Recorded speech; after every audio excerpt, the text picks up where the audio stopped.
আওয়ামী লীগকে ছাড়া নির্বাচন করলে তা গ্রহণযোগ্য হবে না বলে মন্তব্য করেছেন জাতীয় পার্টির চেয়ারম্যান জি.এম. কাদের। তিনি বলেন, আওয়ামী লীগ যখন জামায়াতে ইসলামীকে রাজনীতিতে নিষিদ্ধ করেছিল তখন আমি এর প্রতিবাদ করেছিলাম।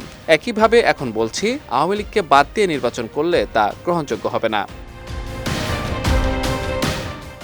তার এমন মন্তব্যের পর নেটিজেনরা প্রশ্ন তুলেছেন, আওয়ামী লীগের শাসনামলে যখন বিএনপি জামাতকে বাদ দিয়ে নির্বাচন করেছিল শেখ হাসিনা, তখন জাতীয় পার্টি কেন প্রতিবাদ না করেই সে নির্বাচনে অংশ নিয়েছিল?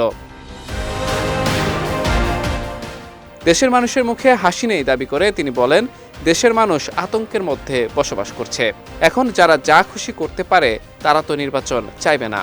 নির্বাচন যত পিছিয়ে যাবে ততই তাদের লাভ। আওয়ামী লীগ সরকার যা করেছে বর্তমান সরকারও তাই করছে। পরিবর্তন কি হলো, সেই প্রশ্ন তোলেন তিনি। বুধবার কাকরাইলে জাতীয় পার্টির কেন্দ্রীয় কার্যালয় মিলনায়তনে এক মতবিনিময় সভায় প্রধান অতিথির বক্তব্যে তিনি এসব কথা বলেন। এ সময় জুলাই গণহত্যাকে কেন্দ্র করে অনেক মিথ্যা মামলা দেয়া হয়েছে অভিযোগ করে জি.এম. কাদের বলেন, আমার এবং আমাদের নেতাকর্মীদের বিরুদ্ধে অনেকগুলো মিথ্যা মামলা দেয়া হয়েছে। মিথ্যা মামলায় যাদের গ্রেফতার করা হয়েছে তাদের জামিন দেওয়া হচ্ছে না বলেও অভিযোগ করেন তিনি।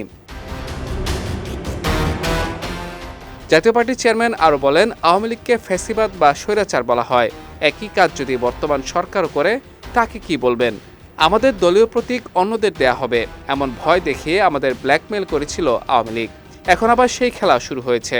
সরকার আমাদের পিছে লেগে রয়েছে। জাতীয় পার্টি তাদের সাংবিধানিক অধিকার ভোগ করতে পারেন না বলে অভিযোগ করে তিনি আরও বলেন, জনগণের চোখে এখন জাতীয় পার্টি মজলুম। বিজয় টিভি নিউজ ডেস্ক।